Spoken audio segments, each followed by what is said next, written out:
Si vous voulez bien vous approcher, nous allons redémarrer. Je ne sais pas si vous m'entendez. Moi, je ne m'entends pas. Oui, c'est bon. J'ai du retour, c'est bon.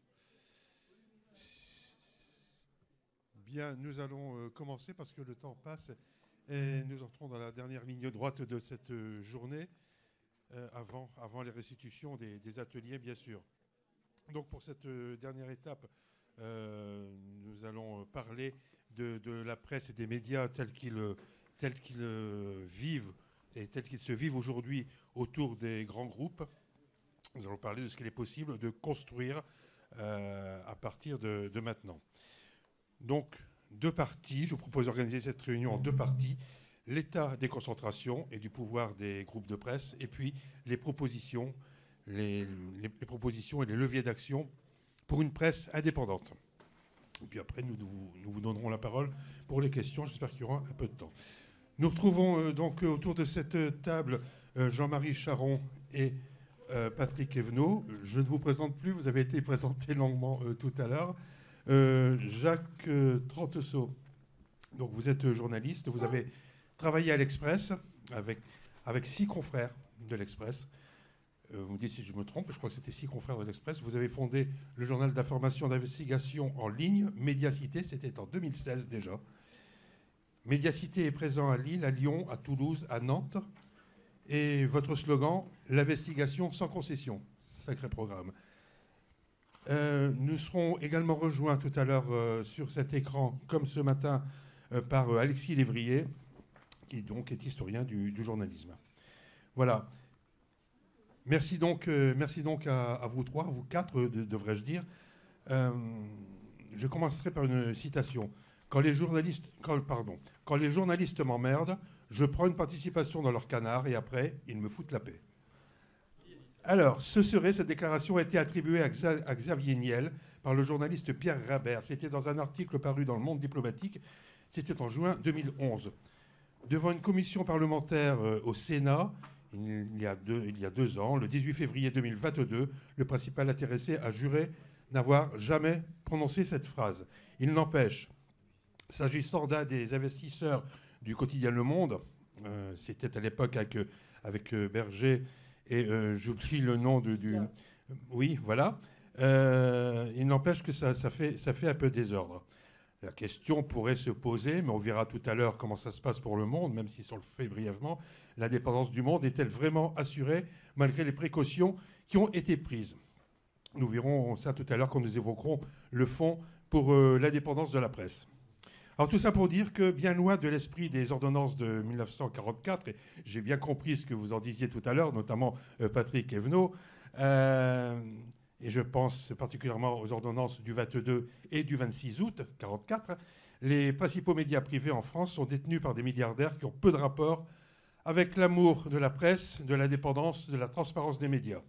À ces milliardaires s'ajoutent de grandes familles, la famille Baudecroux pour Énergie, Chérie FM, on en a parlé tout à l'heure dans l'atelier radio d'ailleurs, des grands groupes bancaires, le Crédit Mutuel, le Crédit Agricole, et puis on parle souvent d'une dizaine de milliardaires. En fait, ils sont un peu plus. Est-ce qu'on peut voir la cartographie qui a été établie par Le Monde diplomatique pour cette année, en 2024? Voilà. Je ne sais pas si c'est lisible, mais vous voyez un peu comme c'est complexe. Alors, je ne vais pas tous vous les citer, surtout qu'on ne voit peut-être pas bien les tracés. Alors, les plus connus, Vincent Bolloré, Canal+, CNews, le GDD, Patrick Drahi, Xavier Niel, que je viens de citer, le HuffPost, entre autres, Mathieu Pigasse, le duo Niel et Pigasse pour le groupe Le Monde, dont je viens de parler. Le groupe Le Monde, c'est Le Monde, c'est le Nouvel Obs. C'est Télérama, c'est Courrier International. La famille Dassault, Le Figaro. Bernard Arnault avec le groupe Perdriel, et puis avec le groupe Les Échos, Le Parisien. La famille Bouygues, François Pinault, Alain Veil, Arnaud Lagardère, Rodolphe Saadé, La Provence, dont on vient de parler, encore ce matin, La Tribune, le groupe M6. Et puis Daniel Kretinsky, Marianne, elle, franc-tireur, Télé 7 jours, à travers son groupe, je ne sais pas si je prononce bien, Sèche Média Invest, CMI, on dira CMI, ce sera plus facile. Alors pour introduire sa cartographie de 2024, qui est sortie il y a quelques semaines, c'était en début d'année, Le Monde diplomatique commente ainsi: les entreprises de presse constituent une marchandise de luxe très prisée des grandes fortunes. Alors, je me tourne vers vous trois pour me dire ce que vous en pensez. Les entreprises de presse constituent une marchandise de luxe très prisée des grandes fortunes. Vous avez levé le doigt le premier, bon. Allô, oui. Juste pour dire que, d'une part, le monde diplomatique appartient à Xavier Niel, il ne faudrait peut-être pas l'oublier, que donc, quand Pierre Grimbert se plaint de Xavier Niel dans le monde diplomatique... Il y a bon, quoi, entre autres le monde diplomatique, ça n'est pas que Xavier Niel. C'est 51%. Voilà. Xavier Niel a racheté toutes les parts de Pigasse, Berger, etc., Étancourt, Kretinsky, etc. Donc il met tout ça dans une fondation. Bon, le groupe Le Monde. Et dans le groupe Le Monde, il y a Le Monde, Télérama, l'Obs, Huffington Post, La Vie, Courrier International et Le Monde diplomatique, dont il possède 51%. Donc il faut faire attention quand les gens disent du mal de leur patron, ils ont tout à fait le droit, hein. Mais voilà, ça c'est le premier point. Alors, une marchandise de luxe. Je crois qu'il y a des motivations extrêmement différentes chez les milliardaires qui possèdent la presse ou les pseudo-milliardaires qui possèdent la presse. On va laisser le cas Bolloré pour l'instant parce que c'est un cas qu'il faut expliquer en détail. Je dirais quand même au passage que quand Bolloré a racheté iTélé, j'étais membre du comité d'éthique d'iTélé et qu'avec Julie Joly, qui était directrice du CFJ à Paris, nous en avons démissionné tous les deux illico presto pour dire notre désaccord avec la façon dont Bolloré traitait iTélé. Et je maintiens mon désaccord pour la suite, hein. Je ne suis pas au service de Bolloré. Mais je voudrais laisser de côté Bolloré qui a un projet qui semble un projet politique, civilisationnel ou quelque chose d'autre comme ça. Les autres, qu'est-ce qu'ils ont ? Ils ont des projets différents, tout à fait différents.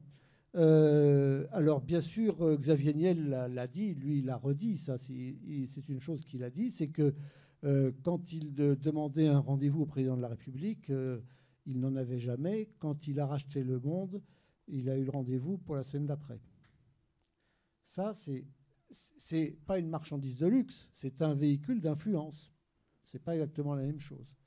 Alors, marchandise de luxe peut-être pour LVMH, qui a du luxe à n'en plus finir, qui fait peser sur ses rédactions parfois des choses qui sont un peu bizarres et qui a aussi un poids tout à fait considérable par le budget publicitaire qu'il déploie à travers tous les médias français et internationaux. Et ça, c'est quelque chose de très important.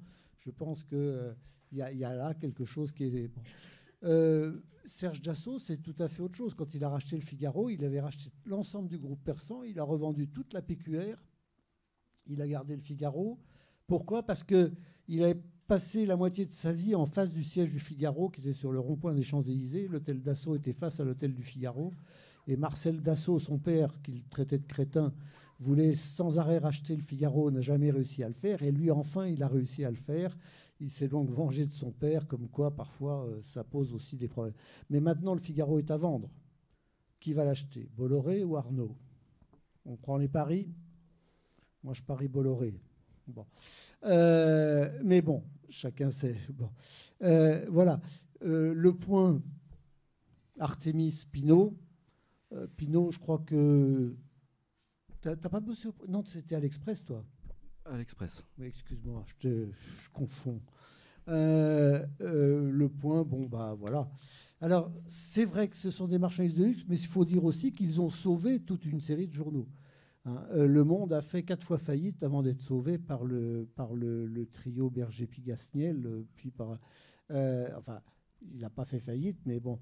Donc, ils ont aussi sauvé des journaux qui n'existeraient plus. Hein. Libération n'a jamais fait 1 euro ou 1 franc de bénéfice depuis 1973. Jamais. Hein. Et il craque du capital depuis 1980. Il a eu d'abord Antoine Riboud, puis il a eu Sédou, Jérôme Sédou, puis il a eu, je ne sais plus que, le Rothschild, Édouard de Rothschild, qui s'est fait un prénom pour 35 millions d'euros bon, qu'il a perdu en 3 ans. Bon, mais il avait les moyens, hein, bon, c'est pas grave. Et puis après Drahi, et maintenant c'est Kretinsky qui subvient bon, en prêtant de l'argent, mais c'est de l'argent prêté à perte, puisqu'il a déjà prêté 30 millions d'euros, alors que l'IB est en déficit de 2 millions d'euros par an. Donc le temps qu'il rembourse, vous voyez, bon. Voilà, la parole est à Jacques Transo. Ouais. Alors Jacques. Non, mais je connais bien les arguments de Patrick. Evno, en gros, c'est de dire que heureusement que les milliardaires sont là, sinon la plupart des milliardaires sont là, sinon il n'y aurait plus de presse puisque personne pour l'acheter. Et donc moi, ma position, c'est qu'on ne peut pas se contenter de cette réponse parce qu'il n'est pas sain d'avoir une majorité importante des médias entre les mains de quelques milliardaires, comme on les appelle. Alors pourquoi c'est pas sain ? Et pourquoi il faut que ça change ? Et pourquoi il faut quelque part renouer avec l'esprit des ordonnances de 44 qui disait « Il n'est pas possible pour un même patron de presse d'être aux commandes de plusieurs titres et exercer une fonction extérieure. » D'accord ? Je cite. Donc pourquoi ? Parce que vous imaginez bien que dans les Échos, par exemple, propriété de LVMH, jamais, au grand jamais, vous n'aurez une investigation de fond sur le secteur du luxe. Jamais. Jamais vous n'aurez dans le Figaro une investigation de fond sur les ventes d'armes de la France à l'étranger. Il faut que ce soit des petits médias indépendants comme Disclose qui sortent des affaires indiquant que la France vend des armes à la dictature égyptienne, officiellement pour servir dans le cadre de belligérance entre États, mais en fait l'Égypte s'en sert aussi contre des civils. D'accord ? Et je pourrais continuer d'énumérer, ainsi de suite.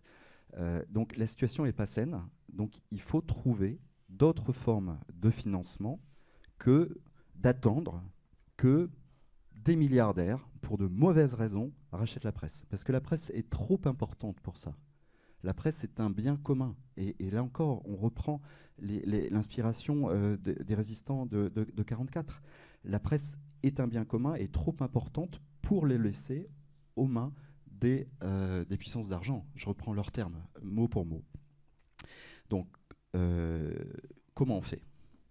Et là, c'est très compliqué, parce que la presse, pendant longtemps, avait en quelque sorte de mamelle, c'est-à-dire a été vendue 2 fois, une fois aux annonceurs publicitaires et une fois en kiosque ou par abonnement. C'est-à-dire vous l'achetiez, mais la moitié des recettes, pour un journal comme l'Express, dans lequel j'ai travaillé pendant 14 ans, la moitié des recettes, c'était la publicité. Et toute cette publicité a été aspirée par les fameux GAFA, c'est-à-dire les plateformes. Hein.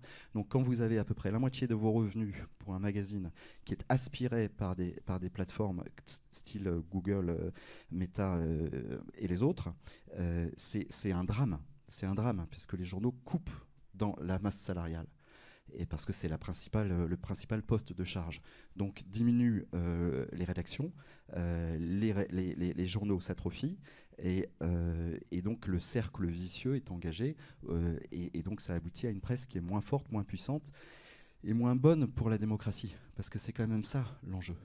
L'enjeu, c'est une presse forte, pluraliste, au profit de la démocratie, pour que vous soyez bien informés, que vous puissiez voter correctement. Donc, en gros, je pense qu'il faut restaurer l'esprit des ordonnances de 44, et il le faut maintenant, parce qu'on n'est pas à l'an zéro de la presse, mais on est en grande difficulté. On est en grande difficulté à cause de cette concentration entre les mains des milliardaires, on est en grande difficulté à cause de l'influence et l'importance qu'ont les GAFA sur la façon dont on s'informe. Parce que la porte d'entrée pour l'information, c'est les réseaux sociaux maintenant. Et les réseaux sociaux sont guidés par des algorithmes dont les recettes sont absconses. On ne sait pas ce qu'on ingurgite. On reçoit énormément de contenus informationnels sans exactement les avoir paramétrés, sans savoir exactement pourquoi on nous soumet ce plat sous le nez pour qu'on l'ingère. Et donc il faut reprendre la main sur la distribution de la presse. Il faut reprendre la main sur la concentration de la presse. Et pour ça, il faut s'inspirer grandement des ordonnances de 44. Donc je ne vais pas être plus long, parce qu'on verra les solutions par la suite. On va développer tout à l'heure. Mais en tout cas, on ne peut pas se contenter d'avoir des milliardaires. Et il n'y a pas que Bolloré. Moi, Drahi, je l'ai vu de près. Drahi, c'était celui qui a racheté le groupe L'Express. Oui. Et ben, en fait, on a eu envie de fuir parce qu'il était dans une logique qui n'était pas du tout une logique de presse. C'était une logique de vendre des abonnements SFR et racheter l'Express pour mettre SFR en kiosque presse sur ces abonnements téléphoniques. C'était ça, c'était une logique industrielle. Donc une logique industrielle plus une logique d'influence, parce qu'on ne savait pas d'où il venait. Quand il a racheté SFR, on ne l'avait pas vu venir. Et donc pour l'influence, plus pour faire du business sur les télécoms, il a racheté le groupe, qu'il a revendu depuis, parce que ce n'est pas du tout un homme de presse. Et donc ça a été la Bérésina, puisque le groupe L'Express a été démantelé, et on n'a plus que nos yeux pour pleurer. C'est bien tout un problème quand on parle des milliardaires, ce sont rarement des hommes de presse, contrairement à ce qui se passait, on l'a encore répété ce matin avec Robert Hersant. Je ne défends pas Robert Hersant pour autant. Jean-Marie Charon. Oui, alors écoutez, oui, alors moi je suis un peu gêné par la formulation, si vous voulez, où on parle de la presse en général. Parce que je peux réfléchir à des solutions, des formules qui s'adresseraient à la presse d'enquête, par exemple comme ce que fait Jacques ou ce que fait Mediapart, c'est-à-dire qui suppose des rédactions de taille relativement modeste, avec, c'est pas 2-3, mais de taille relativement modeste, de journalistes très expérimentés, qui s'adressent à des publics bien particuliers, dont en plus ils peuvent espérer que ces publics vont les rémunérer, sous la forme de l'abonnement, etc., pour compenser effectivement, comme ça a été évoqué, le problème de la publicité. Ça devient déjà un peu plus compliqué quand je dois raisonner sur des médias généralistes, c'est-à-dire qui prétendent traiter l'exhaustivité des informations pour des publics beaucoup plus larges, comme par exemple les quotidiens actuels. Où là déjà, quand j'entends par exemple ce que nous dit Julia Cagé, je me dis mais est-ce que concrètement, avec des fonds qu'on aurait pu appeler du public, etc., on aurait pu recapitaliser le monde, le redévelopper, etc., comme ça a été fait pour le relancer aujourd'hui. Donc on voit qu'il y a déjà une autre échelle qui pose d'autres problèmes. Et puis il y a, et là je trouve que, je reprends, c'est pas pour en faire une tête de turc, mais dans le discours de Julia Cagé, je suis très embêté parce que pourquoi pas TF1, pourquoi pas France 2, etc. Et là, si vous voulez, quand on prend la dimension de ces grands médias de masse, là on est encore sur des échelles d'investissement qui sont encore beaucoup plus importantes, d'autant qu'on est, comme ça a été dit, face à la concurrence des GAFAM qui nécessiterait des investissements colossaux pour complètement relancer, etc. Donc si vous voulez, je ne sais pas s'il y a des solutions à ces échelles-là. Ce que je constate, et qui est la situation actuelle en France, c'est qu'on n'a pas d'investisseurs de presse qui sont à la mesure ou d'investisseurs qui se concentreraient uniquement sur la presse pour participer à ce défi de la relance, du développement de médias indépendants, on va dire. D'où aussi un problème, si vous voulez, qu'on n'a pas du tout soulevé depuis ce matin. Mais dans les ordonnances de 1944, on disait aussi autre chose. On disait mais ça c'est normal, vous me direz, on était en contexte de guerre, mais on ne peut pas non plus, on n'accepte pas les investisseurs étrangers. Et moi, ce qui me frappe, si vous voulez, quand je regarde le paysage de la France, des médias français avec nos voisins européens, c'est que je vois qu'effectivement, il y a des grands groupes de presse spécialisés dans la presse. On en a parlé tout à l'heure. Hein. Ça peut être Bertelsmann, ça peut être Springer. En Grande-Bretagne, on en a. Aux États-Unis, etc. Mais de fait, ces investisseurs-là sont rarement venus en France, d'abord parce que généralement, on a essayé de les tenir à l'extérieur. Moi, je me souviens de dossiers sur lesquels j'ai eu à travailler, où quand notamment concernant des quotidiens, on disait non, c'est vraiment pas souhaitable que tel groupe étranger puisse venir dans un média d'information générale, parce que, etc. Donc, si vous voulez, on a à la fois voulu se protéger de l'ingérence, disons, des investisseurs spécifiques, spécialisés dans les médias, mais parce qu'ils étaient étrangers, et on a effectivement on a une situation dans laquelle, effectivement, on n'arrive pas à constituer un capital de presse qui soit à la hauteur des enjeux. D'où effectivement cette situation à laquelle on est confronté, qui est spécifique à la France et à l'Italie d'ailleurs, c'est-à-dire d'industriels qui viennent dans le secteur de la presse. Et là, c'est vrai qu'on a je dirais, le syndrome Bolloré qui nous obsède, et je le comprends, hein, ce qui est en train de se passer dans le groupe Bolloré me préoccupe au plus haut point. Ceci dit, c'est vrai que ces industriels qui sont dans la presse posent d'abord un problème qui est celui de l'autocensure. C'est-à-dire que ce qui a été évoqué là, moi, ce qui m'inquiète beaucoup plus, c'est qu'est-ce qu'on ne peut pas faire dans une rédaction, non pas parce que le patron dit tu dois écrire ça, etc. En général, ça ne se passe pas, ça. En revanche, le fait que toute la presse économique soit contrôlée par un certain nombre de grandes puissances industrielles, ça pose un problème pour la presse économique en France, quoi. Alors justement, j'ai un autre exemple, parce que lui il est français, mais il est d'origine tchèque, Daniel Kretački. Il n'y a pas très longtemps, il y a 3 semaines à peine, j'entendais, et je n'ai pas dû être le seul, Natacha Polony, qui était interviewée par Radio France, France Inter, on lui faisait remarquer qu'effectivement, que Daniel Kretački est son patron et l'investisseur de Marianne. Et elle a répondu, oui, eh ben ça ne change rien, puisque je peux écrire ce que je veux. Il se trouve que maintenant, les choses sont en train de changer. Il n'est pas d'accord avec la ligne, donc c'est lui qui s'en va. Et puis il ne va rien se passer, que l'on nous fait croire, parce que quand on entend d'autres investisseurs, j'oublie encore son nom, il dit non, il va y avoir des discussions, mais on ne sait pas du tout de quoi on va causer, et on ne sait pas du tout ce qui va se passer. Et à nouveau, on va développer un peu tout à l'heure avec Vincent Bolloré, mais à nouveau, on entend le nom de Vincent Bolloré qui serait déjà sur les rangs, qui est certainement déjà sur les rangs pour racheter. Alors là, moi, je voudrais avoir votre sentiment là-dessus, parce que là, il y a, comme on le disait tout à l'heure, il y a un véritable danger.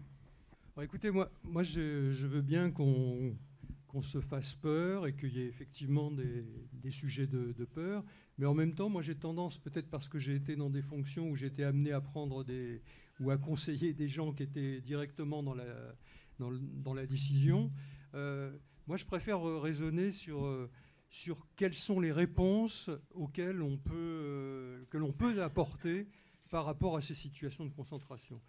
Moi, je ne crois pas beaucoup, si vous voulez, à ces grands raouts type États généraux de l'information, où on fait comme si on allait remettre à plat le système de la propriété de la presse, etc. Non, je crois que cela ne va pas exister. C'est quand même bien de réfléchir. Non, mais moi, je vous le dis comme je réfléchis. Je trouve plus intéressant d'essayer de se dire quelles sont les adaptations, les dispositifs qu'on peut imaginer pour garantir le plus possible l'autonomie du travail des rédactions face à un système de propriété tel qu'il existe aujourd'hui.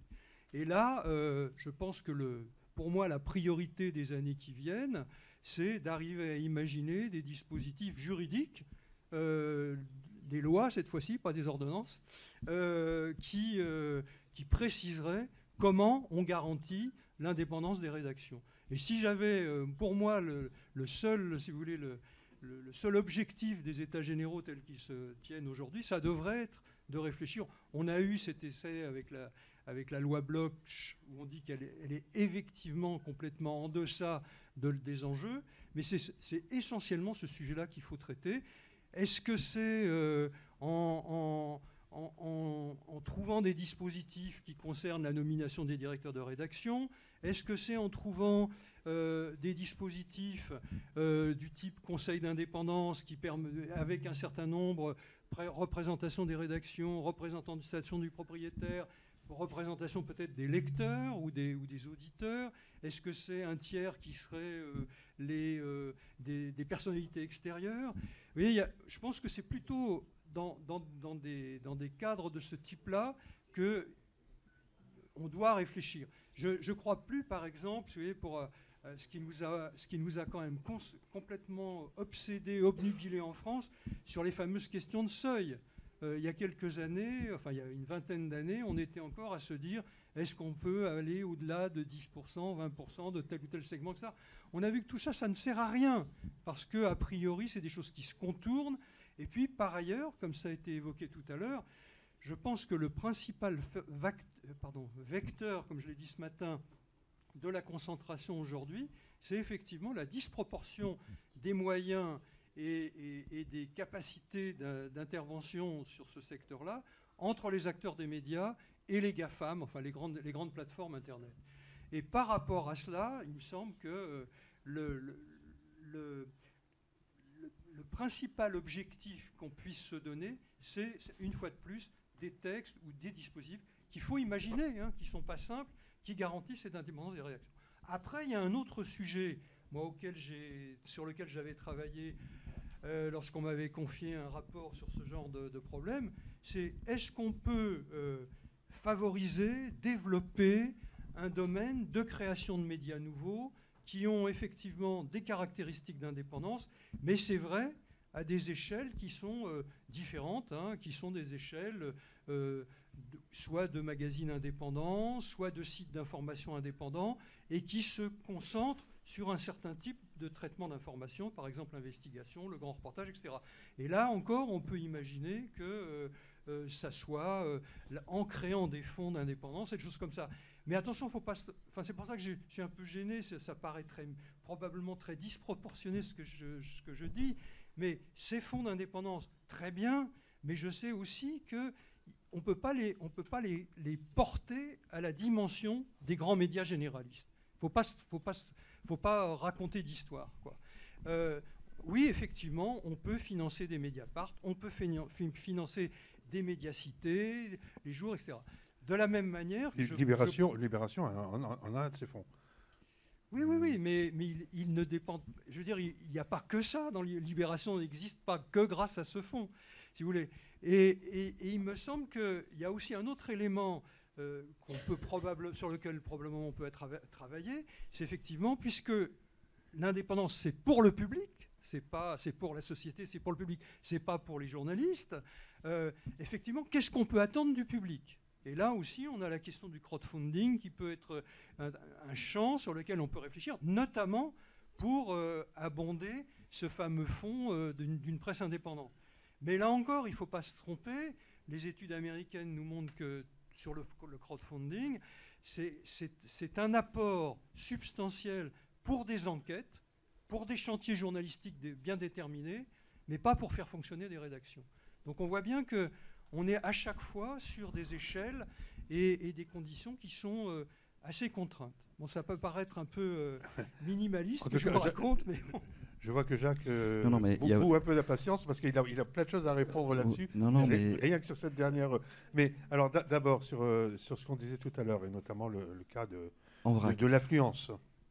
Alors en vrac, Jean-Marie a raison, c'est-à-dire qu'on ne pourra pas financer l'entièreté des médias uniquement par du crowdfunding ou par des appels aux dons, ce genre de choses.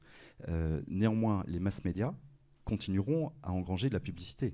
La publicité est toujours très présente sur TF1 et c'est ce qui permet à TF1 de moins en moins. Mais quand même, les plus gros médias continueront d'être en partie aidés par la publicité.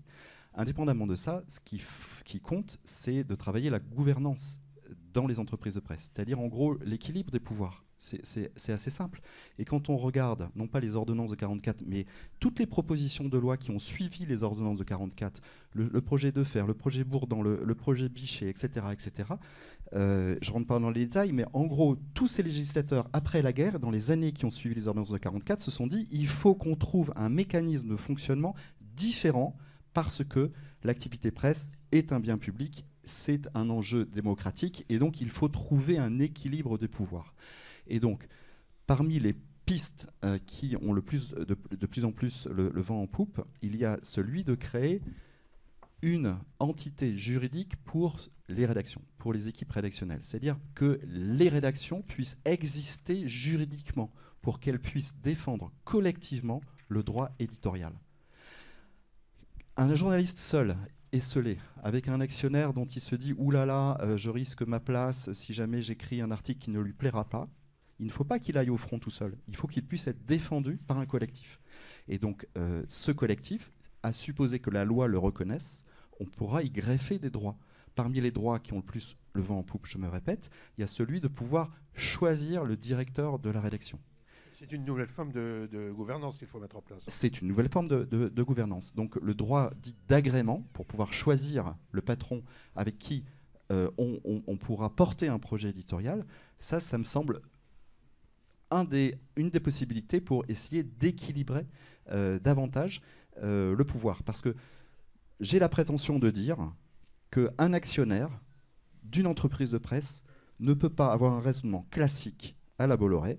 Je suis l'actionnaire, je suis le propriétaire, je décide de tout. Ce n'est pas parce que je suis propriétaire du média que je dois décider de tout. Parce que je pense que quand on est un homme de presse ou une femme de presse, l'intérêt de la presse vous dépasse. Et donc il faut accepter que vous ne soyez pas le seul décisionnaire. C'est pas sain du tout. Donc dernier point sur les aides à la presse. Vous payez par vos impôts des millions et des millions chaque année qui sont extrêmement mal fléchés. Et on pourrait imaginer, de façon très simple, de pouvoir conditionner le versement des aides à la presse à des critères éthiques, des critères de transparence sur les comptes. Il n'y a aucune raison que vous ne soyez pas au courant des comptes des entreprises de presse. Transparence sur l'actionnariat. Il n'y a aucune raison que vous, public, vous ne soyez pas au courant de qui possède vraiment le média. Transparence, ça peut aller jusqu'aux déclarations d'intérêt. Par exemple, Médiacité, le média que je représente, chaque fondateur a publié sa déclaration d'intérêt. C'est-à-dire qui je suis, est-ce que j'ai un engagement politique, syndical. Ça va jusqu'à le métier de mon épouse, par exemple, pour voir s'il peut y avoir ou pas des interférences.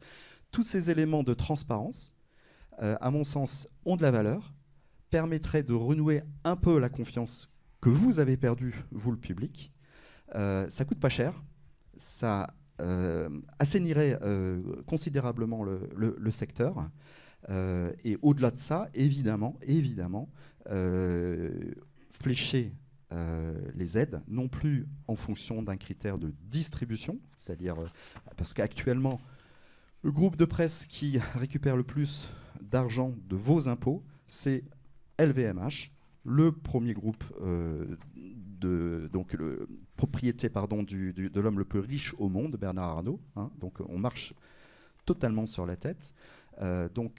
Flécher les aides à la presse vers la production éditoriale, la création d'emplois de journalistes, plutôt que sur des critères de distribution, ça me semble là aussi fondamental. Je voudrais qu'on s'arrête un peu sur le cas Vincent Bolloré, justement. Bernadette est à la manœuvre, peut-être si on peut... Avant de parler de Bolloré, on pourrait juste rectifier quelques problèmes. Je vais vous donner le marché publicitaire français. 4 médias, télévision, radio, presse, Internet. Je laisse tomber tout le reste, le cinéma, l'affichage, tout ça, qui ne font pas d'information. 2004, 13 milliards d'euros. 2023, 15 milliards d'euros. Augmentation de 2 milliards d'euros, donc. La télévision passe de 5,7 milliards à 3 milliards 400 millions. Diminution presque de la moitié. La radio, de 785 à 720 millions d'euros. La presse, de 6 milliards 200 à 1 milliard 700, divisé par 4. Internet passe de 840 millions à 9 milliards 400 millions, multiplié par 11. C'est pour ça que je dis que la publicité, il faudrait la faire revenir. Mais comment la faire revenir si ce n'est en faisant du meilleur journalisme? Voilà, ça c'est un premier point qui est très important. Ensuite, les aides à la presse, ce n'est pas des milliards et des milliards. C'est essentiellement des aides à la diffusion. Pourquoi? Parce que les journaux ont obtenu depuis quelques années de faire croire ou de croire eux-mêmes que tant qu'il y aura du papier à vendre, ils survivront. Et donc, l'association de la presse d'information générale, dirigée pendant longtemps par M. Baillet, qui était en même temps ancien ministre, ancien député, ancien maire de Valence-d'Agen et radical de gauche et du centre et d'ailleurs. Bref, ils ont réussi à faire comprendre à Sarkozy, puis à Hollande, puis à Macron qu'il fallait donner des sous à la diffusion, à leur reportage, à la Poste. Quand on dit ça va à la poche de LVMH, c'est pas vrai. Ça va à la Poste. C'est versé à LVMH qui rembourse à la Poste. Mais si. Bon, il est en retard, hein, parce que c'est un vrai problème. Non, mais c'est dans les. Vous avez un quotidien le lendemain. C'est dans les rapports. C'est dans les rapports de l'Assemblée nationale et du Sénat. Enfin bon, je n'invente pas les chiffres, hein, moi. Ça m'intéresse pas. Voilà. Bon, ça c'est quand même des choses qui sont extrêmement précises. Alors on va venir sur le groupe Bolloré parce qu'il faut en parler du groupe Bolloré parce que effectivement c'est un vrai problème politique. Et là. Allons-y, puisque vous vouliez faire une introduction. Oui, simplement, c'est pour voir de qui il s'inspire. J'avais posé la question à Alexis Lévrier. Quand il a été auditionné par la commission à l'Assemblée nationale, il a assuré n'intervenir jamais dans ces chaînes. D'ailleurs, a-t-il dit, je n'ai pas le temps, j'en ai trop, je n'ai pas le temps. Il a assuré aussi n'avoir aucunement l'intention de faire changer les lignes éditoriales et de tirer la presse vers l'extrême droite. Alors, j'ai demandé à Alexis Lévrier de qui s'inspire, selon lui, Vincent Bolloré. Voilà ce qu'il nous répond. Il s'inspire de qui, Bolloré? C'est de quel un grand patron de presse? Vous le rapprocheriez de qui? Alors moi, je le rapproche de François Coty dans l'entre-deux-guerres, qui s'est servi aussi d'une crise, qui est la fin de la Première Guerre mondiale, l'affaiblissement des journaux de l'époque, pour acheter le Figaro, le Gaulois, se servir de marques médiatiques reconnues qui n'étaient pas d'extrême droite et en faire des outils au service de son combat, qui était un combat, lui, en faveur des idées fascistes. La nuance, la différence, parce qu'il meurt ruiné en 1934 en ayant perdu une partie de cet empire, parce que ça s'est vu, c'était trop perceptible qu'il changeait l'identité éditoriale de ses titres. Et en plus, lui voulait mener un combat pour lui-même. Il voulait réussir, il voulait être candidat, il l'a été du reste, et il signait des éditoriaux, ce que ne fait jamais Bolloré. Donc Bolloré, son modèle assumé, je pense, même s'il n'a pas prononcé le mot lors de l'audition, c'est Murdoch. Il veut être un Murdoch français. C'est clairement ça qu'il veut faire, et pas un Berlusconi, parce que Berlusconi, justement, lui aussi a mené une campagne, enfin une carrière politique. Murdoch, il a gagné plein d'élections auxquelles il ne s'est jamais présenté. Et Bolloré, c'est ça. Son but, c'est de gagner des élections sans jamais être candidat lui-même. Mais la différence, c'est qu'il n'est pas un homme de presse, et on constate en ce moment qu'il commet des erreurs. Je parlais de Paris Match. Il s'apprête à le vendre à Bernard Arnault. Ça, c'est une erreur gravissime quand on veut conquérir le pouvoir. Murdoch, il vient d'un groupe de presse. Ce n'est pas le cas de Bolloré. Ça le conduit à un certain nombre d'erreurs aujourd'hui. Alors, vous pouvez reprendre la main. Puis je veux bien reprendre la main parce que, par exemple, pour Paris Match, pourquoi il revend Paris Match? Parce qu'il y a une règle. Il y a une règle. Quand la Commission européenne a examiné la fusion Lagardère-Bolloré, ils ont dit il faut revendre, c'était quoi, Public, c'est ça, hein, ou je ne sais plus quoi, Gala, ou Gala, je pense. Gala. Ils ont vendu Gala au Figaro. Maintenant, Bolloré veut racheter le Figaro. Et il sait très bien que s'il veut racheter le Figaro, puisque les héritiers d'Assaut ne veulent plus garder le Figaro, il ne peut pas le racheter tant qu'il a à la fois Paris Match et Gala. Donc, il veut se débarrasser de Paris Match, et il y a un volontaire, c'est Bernard Arnault. Bon, voilà, donc il va lui refiler. Ça ne change rien à Paris Match, qui a toujours été un journal qui courbait les chines dans tous les sens. Bon, donc c'est pas ça le problème. Moi, je crois qu'il y a un moyen de lutter contre Bolloré. Il y a un vrai moyen. Et je vais vous le donner très simplement. Encore une fois, je vais parler de chiffres, mais ça va vous embêter, mais c'est comme ça. Le groupe Canal+ fait 5,5 milliards d'euros de chiffre d'affaires, dont 3,5 milliards d'euros en France. Le reste, c'est dans tous les pays étrangers. Il fait 600 millions d'euros de bénéfices nets, moins 58 millions d'euros de bénéfices nets qui financent C8, CNews et C17. Il suffirait que 10% des abonnés français arrêtent leur abonnement à Canal+ pour que Canal+ ne soit plus rentable et ne puisse plus financer C8 et CNews.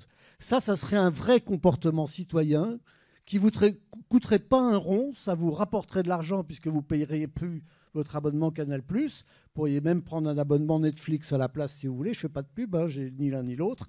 Moi, je me suis désabonné.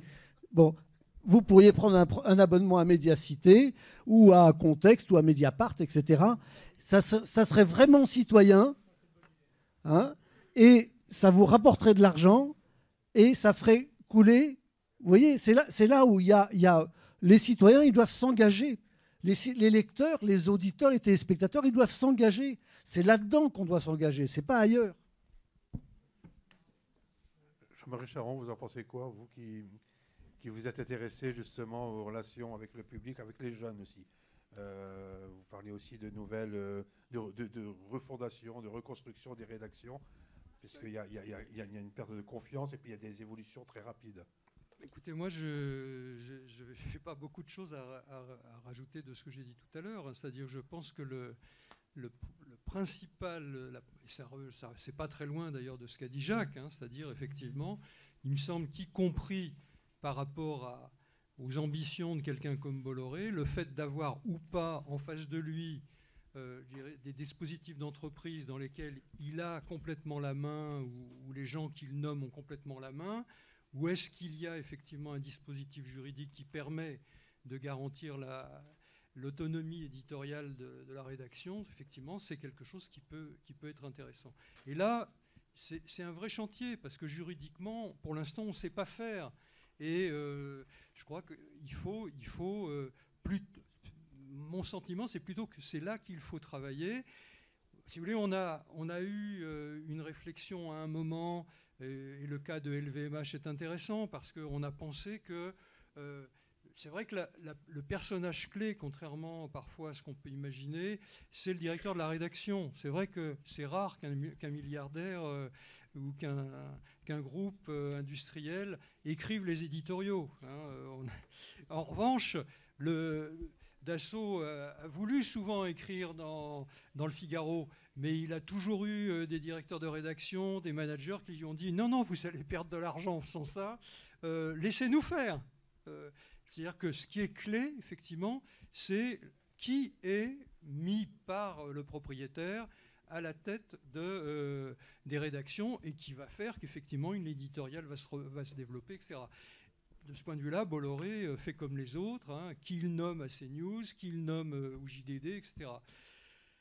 Le problème, si vous voulez, la première approche qu'on a eue, c'était de dire mais ça serait peut-être pas mal, c'est ce qui s'est passé lorsque LVMH a voulu racheter les Échos, se dire peut-être qu'il faudrait obtenir l'agrément de la rédaction, ou en tout cas un système de veto. Et là, on voit, pour l'histoire récente des Échos, que ça peut déboucher sur des impasses. Là, ça fait 1 an que les Échos n'ont pas de directeur de rédaction. Donc, le système du veto, ça n'a pas une opérationnalité aussi grande qu'on l'avait imaginé. Alors, effectivement, est-ce que c'est en imaginant des dispositifs où la rédaction fait partie de ceux qui décident du directeur de la rédaction? Est-ce qu'elle le fait seule? Est-ce qu'elle le fait dans un dispositif où il y aurait plusieurs partenaires, enfin, etc. Je pense que c'est ça qu'il faut essayer d'avancer, sachant que on n'a pas beaucoup de références, parce que pas beaucoup de références à l'international. Hein. Les modèles à l'international, qu'on le veuille ou non, c'est le propriétaire nomme le directeur nomme le directeur de la rédaction. Hein. Donc, c'est un peu ça, je dirais, les ressources juridiques. Donc, on a certainement à innover, et je pense que il faut essayer, enfin, je veux dire, il faut probablement, au niveau de la réflexion, essayer de mettre en place et de regarder est-ce que juridiquement ça tient. Et puis surtout, tout à l'heure, on disait comment on fonctionne au niveau du système d'aide. Est-ce que c'est à la distribution? Est-ce que c'est sur les moyens, etc. Je l'ai un peu abordé ce matin, mais l'un des autres sujets, c'est qu'on n'est plus le pays qui est de 1944 qui décide complètement des règles économiques, de la manière dont il les met en œuvre, etc. On est dans des cadres européens, et dans ces cadres européens, on est beaucoup plus contraint. Par exemple, quand on bouge un tout petit peu l'équilibre des aides entre la presse magazine et la presse quotidienne, moi, je me suis retrouvé à un moment donné où on a mis en place un dispositif d'aide à la presse quotidienne, à la modernisation de la presse quotidienne. Le fameux 1% à l'époque qui avait été appelé 1% Le Guen, puisque c'est lui qui l'a déposé au Parlement. On a immédiatement eu énormément de réactions sur le thème, mais concurrence déloyale par rapport aux magazines, et un certain nombre de recours, bon, finalement, qui n'ont pas conduit à grand-chose. Peut-être d'ailleurs parce que l'aide n'a pas eu un effet aussi déstabilisant qu'on l'imaginait. Mais très vite, on est confronté, si vous voulez, au fait qu'on est dans un environnement européen dans lequel, vous dites l'entreprise de presse, ce n'est pas une entreprise comme les autres. Au niveau de l'Union européenne, c'est plus compliqué. C'est vrai que si je vais à Strasbourg, à la Cour européenne des droits de l'homme, là on me dit oui, la presse c'est spécifique, etc. Mais dans d'autres instances de l'Union européenne, il s'agit d'un secteur économique qui doit être traité comme un autre.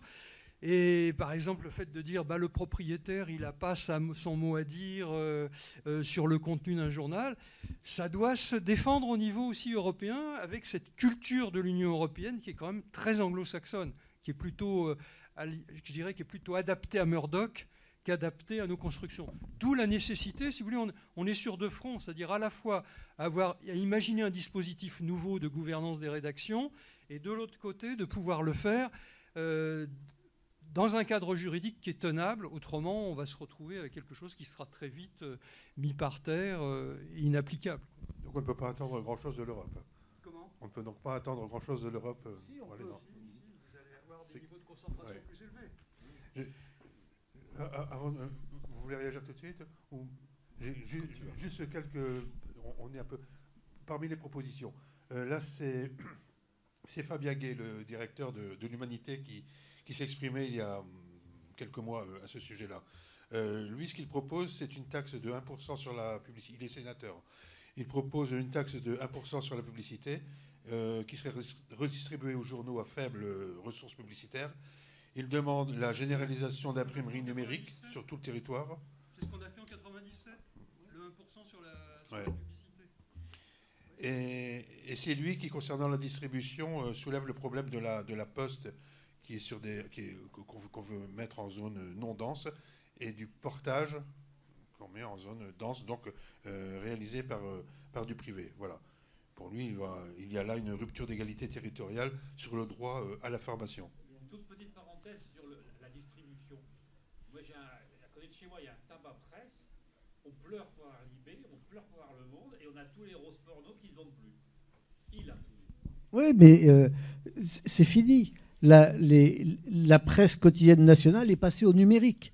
Le Monde ne vend plus que 50 000 exemplaires par jour en abonnement, postés et en kiosque.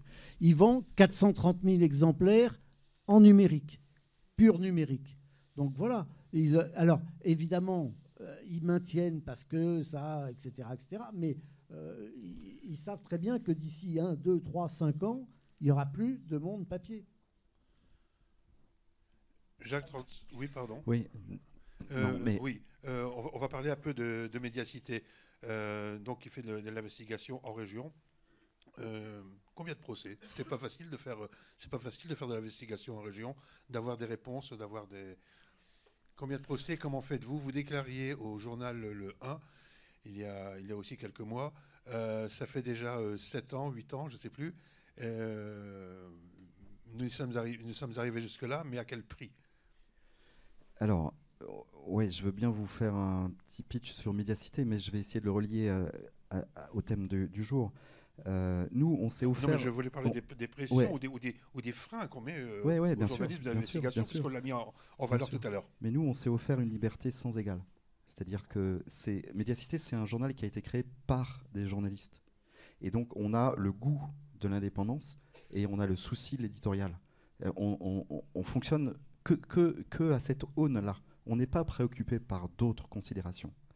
Et on n'a pas de chef, on est nos propres chefs. Les fondateurs, les 7 cofondateurs, contrôlent encore plus de 50% du capital.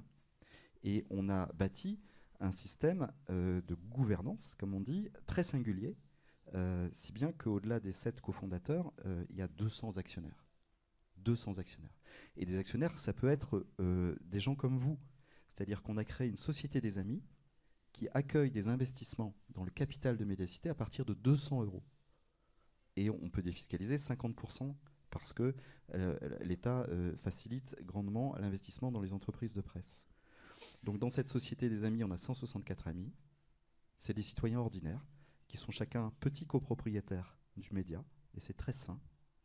Et au-delà, on a dans la société d'exploitation, Médiacité, une quarantaine, 45 actionnaires qui sont plus fortunés. C'est plutôt des gens qui ont réussi dans la vie, des personnes, des chefs d'entreprise qui investissent, défiscalisent, qui donnent un peu de sens à leur argent. Et c'est comme ça que la machine continue de fonctionner 8 ans après sa création. Cette liberté sans égale nous a un coût. Et le coût, c'est 21 procédures en justice. 21 J'en procédures étais en resté à justice. 19. Ouais. Donc ça n'arrête pas. Et 21 procédures en justice. Donc la plupart du temps, ce sont des procès en diffamation, souvent d'élus, parfois de chefs d'entreprise, qui n'ont pas aimé nos articles et qui se disent on va écraser le petit moustique, le petit média. Et comme ça, on n'en entendra plus parler. Donc ils se font voter pour les élus une protection fonctionnelle, c'est-à-dire un vote en conseil municipal. Ils sont protégés. C'est donc l'argent de vos impôts, en tout cas des gens qui habitent dans les villes concernées, qui financent les frais de justice. Ils ne se présentent jamais d'ailleurs devant les magistrats. Et puis ils attaquent. En général, ils perdent, puisqu'on est des gens sérieux. Donc on a gagné tous nos procès. Il y en a 2 sur lesquels on est en appel, donc le combat continue. Donc on en a perdu en première instance, mais comme c'est pas fini, on n'a toujours pas perdu de procès. Et c'est un combat, et c'est de l'argent, et c'est beaucoup d'argent, de l'énergie, du temps, mais beaucoup d'argent parce qu'en droit de la presse, c'est un droit pénal, on est très rarement remboursé de nos frais de justice. Il faut pour ça attaquer en procédure abusive, et la presse a peu tendance à aller dans notre sens. Parce qu'elle estime que puisque nous avons été disculpés, la justice a été rendue, donc il n'y a pas besoin en plus d'attaquer le justiciable. Donc en gros, ça nous coûte en cumul plus de 50 000 € depuis l'origine. Voilà, et encore, c'est parce qu'on a un avocat qui est militant de la cause de la presse indépendante. Donc c'est compliqué. Mais on a des ingrédients pour essayer de recréer une presse différente. Alors c'est vrai à petite échelle, hein. Il y a 12 salariés à Médiacité. 12 salariés, ça ne va pas chercher très loin. Mais on publie quand même des investigations chaque semaine dans nos 4 villes, donc 4 investigations par semaine. Il y a des pigistes qui sont là dans la salle, et donc on fonctionne avec un gros réseau de pigistes qui produisent des chefs-d'œuvre, comme je dis souvent dans nos colonnes. C'est-à-dire que le pigiste, c'est ceux qui ont assisté à l'atelier sur la précarité savent que le pigiste, c'est un petit peu le dernier maillon de la chaîne et qui est en grande précarité. Il y a 30% de pigistes à peu près en France. Comment ? 30%. Eh ben, ça ne cesse de monter. Effectivement, 30% par rapport à l'ensemble des 35 000 ou 34 000 cartes de presse. Donc c'est une profession qui se paupérise. Du coup, la qualité de la presse s'en ressent aussi, hein, parce que quand on est mal payé, on va vite. Donc, en général, c'est pas très qualitatif. Bref, donc nous, avec notre réseau, avec notre gouvernance singulière, avec notre souci d'être proche des citoyens, de lui expliquer comment ça marche, de répondre à ces questions. On a des rubriques, comme une rubrique qui s'appelle la véracité, où tout à chacun des lecteurs peut poser des questions et on y répond sous la forme d'une lettre enquête.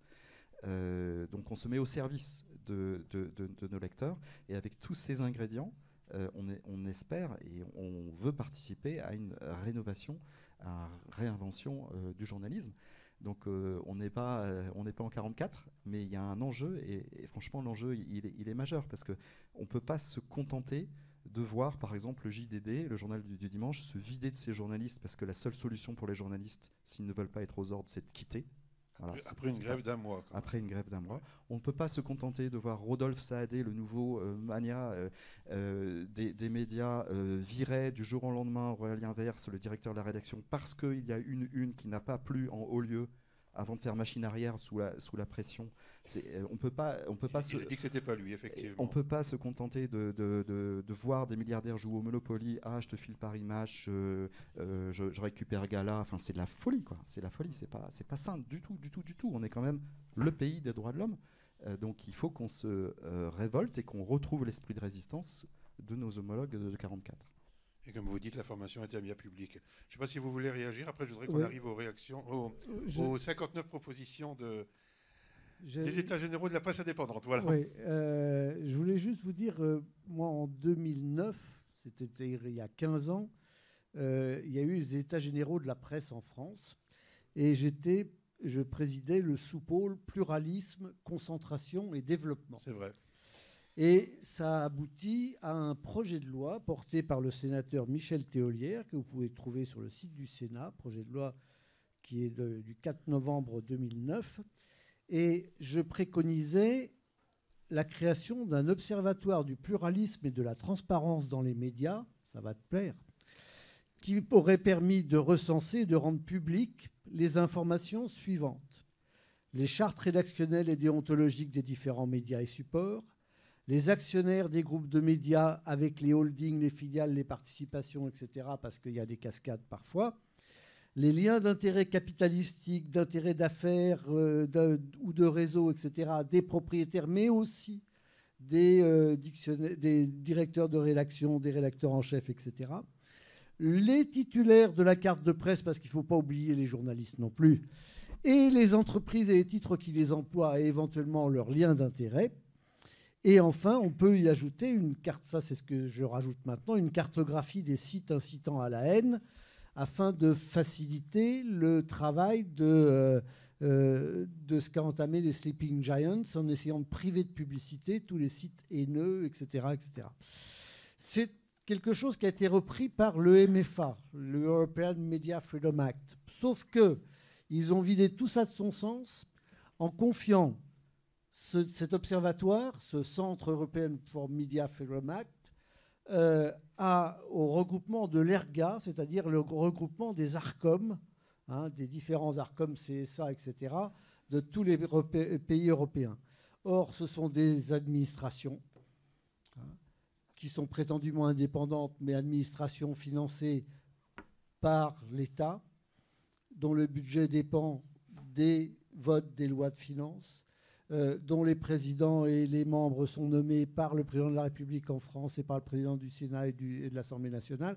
Donc ce sont des organismes. Alors c'est mieux que rien, mais moi j'eusse aimé un observatoire indépendant et non pas quelque chose qui soit une émanation des 27 États. Voilà, j'en ai fini. Excusez-moi d'être trop long. Oui, je croyais que vous vouliez prendre la parole. Jean-Marie, je croyais. Alors, c'était le 3 avril dernier. Jacques, vous étiez à la manœuvre dans un autre établissement, une école de journalisme, l'école supérieure de journalisme, pour présenter les travaux des États généraux de la presse indépendante, qui sont une sorte de contre-États généraux. Alors, je ne sais pas ce que vont donner les États généraux alors, on les appelle cela, je confonds tout le temps, de la formation. Non. Bon. Il semble qu'il y ait des doutes, qu'on ait peur que ça tourne en rond comme ça s'est passé en 2008 ou 2009. Mais ces États généraux de la presse indépendante ont abouti en un mois, donc ça c'était en octobre quand ils ont démarré, à 59 propositions. Comment est-ce possible? Et parmi tous ces problèmes qu'on évoque, je suis sûr qu'on doit trouver des réponses intéressantes. Oui. Alors, effectivement, en octobre, il y a le président de la République qui a dit on va lancer les États généraux de l'information. Génial. Et on va se donner du temps, on va faire plancher des gens, on va auditionner du monde et on va rendre des conclusions en juin. L'intention est belle. C'est préserver le pluralisme, lutter contre les ingérences étrangères, la désinformation, les fake news, réguler le rôle des GAFA et s'intéresser à l'IA, l'intelligence artificielle qui vient percuter notre monde médiatique. Donc c'est très bien. Sauf que, est-ce que vous en avez entendu parler? J'imagine que non, ou très peu, parce que ça fait globalement un flop. Alors peut-être qu'il y aura quand même une résurgence en juin, mais nous autres médias indépendants, on s'est dit, on va se saisir de cette occasion. On s'est dit, qu'est-ce qu'on va faire? Des contre-états généraux? Non, on n'est pas là pour se positionner contre, on est là pour porter quelque chose. Et donc on s'est réunis à une centaine quand même de médias indépendants, de collectifs, de syndicats, Oui. tous les syndicats réunis. De collectifs de journalistes, d'associations, professions pigistes, en fait tout ce que le milieu compte de médias indépendants et de gens qui veulent que ça avance, pour pondre, entre guillemets, en un mois, 59 propositions pour que les choses changent. Parce que pour nous, il faut fondamentalement que des choses changent. L'ancienne ministre de la Culture a dit qu'il n'y aura pas de grand soir législatif. C'est dommage, parce que c'est nécessaire. La nouvelle ministre de la Culture, globalement, s'en contrefiche, parce qu'elle ne veut que créer un média, un holding de l'audiovisuel public. Donc, globalement, ça risque, comme en 2009... par la BBC à la française, c'est ça? Comment? La fameuse BBC à la française. Exactement. Oui. Ça risque ou ressusciter le RTF. La française. Voilà. Donc, le RTF, c'est français. En gros, ça risque d'accoucher d'une souris. Donc, nous, on pèse. Au maximum, les 59 mesures, vous allez pouvoir les retrouver sur soit Médiacité, soit sur le site du Fonds pour la presse libre, FPL. Ouais. Vous allez trouver ça. Je ne vais pas vous les énumérer, mais il y en a quelques-unes qui valent le détour. Il y en a une qui ne va pas faire plaisir du tout à mon voisin de droite. Alors, il y en a une qui est assez radicale, c'est interdire à tout groupe industriel dont l'activité principale n'est pas l'information de devenir l'opérateur direct d'un média. Donc ça paraît totalement fou, mais moi j'aime bien répéter cette proposition le jour où on fête les 80 ans des ordonnances de 44, parce que c'est exactement ce qu'il disait après-guerre. Donc nous, on a le culot de le dire, c'est considéré comme sans doute disruptif ou totalement révolutionnaire, mais interdire à tout groupe industriel dont l'activité principale n'est pas l'information de devenir l'opérateur direct d'un média, il faut porter une utopie, même si c'est compliqué. Alors dans ces cas-là, si tu prends maintenant le paysage français, il reste plus que 2 groupes. M6 RTL, qui est possédé par Bertelsmann, qui fait de bon, et le groupe Lagardère-Bolloré, qui ne fait que du média. Tous les autres groupes sont possédés par plus ou moins des gens qui ont d'autres activités. Donc ça va être sympa s'il ne reste plus que M6 et Bolloré. Non, mais c'est compliqué, mais c'est pas grave. Il faut viser un cap. Je ne dis pas que c'est réaliste, mais il faut viser un cap. Et après, qu'est-ce qui se passe en ce moment? Il se passe que, regardez, Mediapart est adossé à un fonds de dotation. Donc Mediapart est incessible, inaliénable. On ne peut pas racheter Mediapart. C'est un fonds, une fondation, une sorte de fonds qui est propriétaire de Mediapart. Niel, on en pense qu'on en veut, mais il veut adosser Le Monde à un fonds de dotation également. C'est pas tout à fait le même, on peut critiquer le fonds de dotation, etc. Drahi, il voulait se débarrasser de Libération, il l'a mis dans un fonds de dotation, etc. Donc il se passe quelque chose de l'ordre de créer un système qui repose sur d'autres modes de financement qu'un financement capitaliste classique. Sachant qu'une fondation... On parlait d'elle tout à l'heure, Julia Cagé dit que ça n'est pas toujours très clair, les règles ne sont pas toujours très bien connues. Non, bien sûr, fiscal, bien sûr, mais on ne va pas rentrer dans le détail parce que j'ai peur de vous perdre. Mais ce qui est intéressant, c'est qu'on rentre dans une logique publique ou parapublique avec la possibilité à tout à chacun de défiscaliser, donc de venir abonder au financement d'un média, et ça me semble sain. Ça me semble très sain. Autre mesure parmi les 59, interdire la transformation d'une chaîne d'information en une chaîne d'opinion. Là aussi, ça ne va pas plaire à mon voisin de droite. Ça veut dire quoi? Ça veut dire que CNews dispose d'une fréquence publique qui est orientée sur de l'information, et ça ripe vers de l'opinion. Donc en gros, c'est pas ce qu'on attend d'un trésor national qui est une bande hertzienne, qui est un bien commun, en fait. Donc l'État peut décider d'attribuer uniquement s'il y a de l'information et pas uniquement de l'opinion. Voilà. Après, les aides à la flèche doivent être fléchées exclusivement vers des médias indépendants, donc contrôlés par leurs équipes ou n'étant pas la propriété d'un groupe dont l'activité principale n'est pas l'information. Les aides à la presse ne doivent favoriser que l'innovation, les développements éditoriaux. En gros, financer les dépenses éditoriales. Vous savez, il y a de moins en moins de journalistes en France. À part l'exception de l'année dernière, c'est en baisse tendancielle. Donc on marche sur la tête. On est dans une société hyper sophistiquée, très complexe, et les enquêteurs, les passeurs, les vulgarisateurs qui sont les journalistes, vous en avez de moins en moins. Ça devrait croître en proportion, par exemple, des cadres sup. C'est-à-dire que, eh bien non, il y a de moins en moins de journalistes. Donc, le nombre d'attributions de cartes de journalistes augmente, disait tout à l'heure le représentant de la commission. Il y en a une exception, c'est l'année dernière. Ouais. Ouais, 2% l'année dernière, après 10 ans ou 15 ans de baisse. Donc Jean-Marie, c'est le mieux placé parce qu'il suit ça de très très près. Mais si on cale les aides à la presse sur les dépenses éditoriales, on se portera d'autant mieux. Aidons à la production d'informations. C'est ça qui permettra le pluralisme. Hein. Et ça peut se quantifier assez facilement. Et après, je vous fais grâce de toutes les autres mesures qui tournaient autour de la transparence et de l'éthique. Enfin, il faut remettre de l'éthique dans ce secteur. C'est pas possible autrement. Et après, il y a autre chose qui ne fait pas partie des 59 mesures. C'est ce qu'on appelle la loi Bichet du numérique. Alors, Bichet, c'est un parlementaire qui, en 1947, s'est dit qu'il fallait que tous les journaux soient distribués de façon équivalente dans les kiosques. Et donc, vous pouviez avoir, à l'époque, c'est plus le cas maintenant, mais à l'époque, vous pouviez avoir toute la gamme de presse dans tous les kiosques de France. Et le but du jeu, c'est qu'on garantisse le pluralisme. Alors, ça a été de moins en moins vrai parce que c'est très coûteux. Mais nous, au SPIL, au syndicat de la presse indépendante en ligne, on plaide pour une loi Bichet dite du numérique. C'est-à-dire qu'il faudrait qu'on impose aux GAFA, les fameuses plateformes,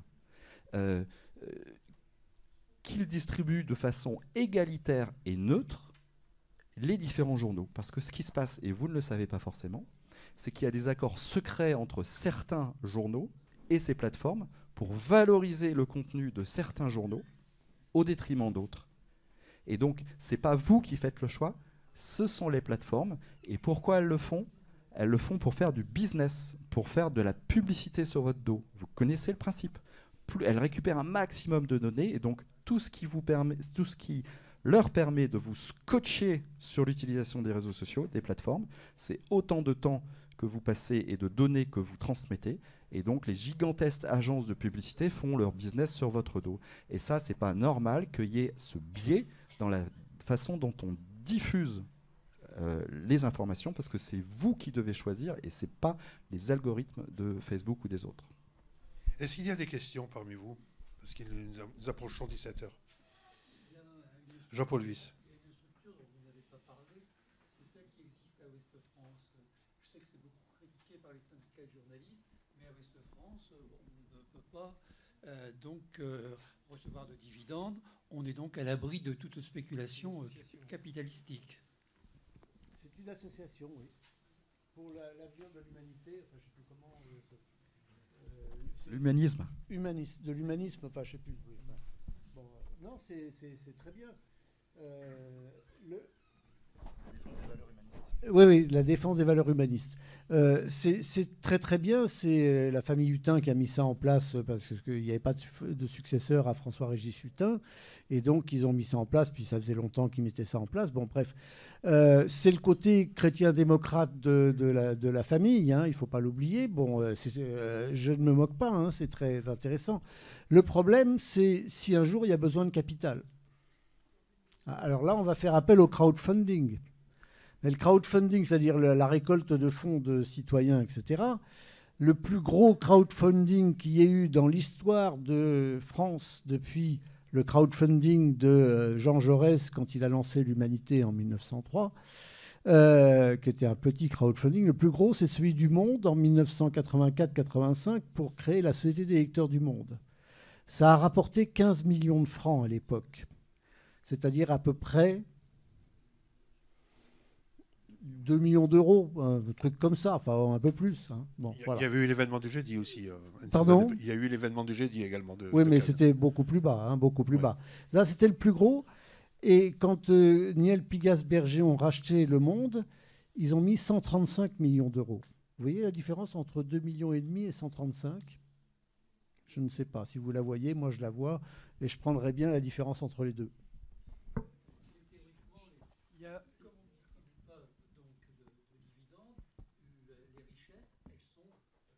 Il y en a. Il faut être bénéficiaire. Oui. Mais pour l'instant, effectivement, Ouest-France est toujours bénéficiaire. Oui. Mais si on faisait ça à Libé, il serait mort depuis longtemps.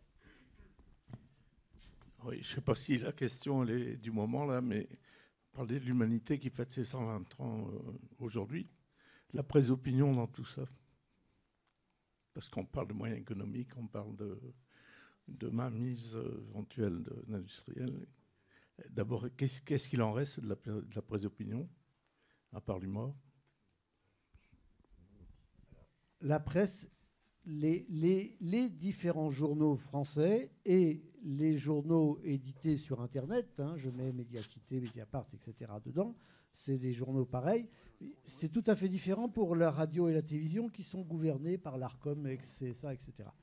Il y a une liberté totale de création de sites de médias, d'information ou de journaux d'information. La presse d'opinion, ça dépend de ce que vous appelez la presse d'opinion. Si c'est la presse de votre opinion, il n'y en a peut-être plus beaucoup. Si c'est la presse d'opinion en général, il y en a peut-être plus. C'est-à-dire qu'à côté de l'UMA, vous avez proche de l'UMA la Marseillaise, qui est beaucoup plus au sud, mais vous avez aussi Valeurs Actuelles, qui est beaucoup moins proche de l'UMA, mais qui est aussi une presse d'opinion.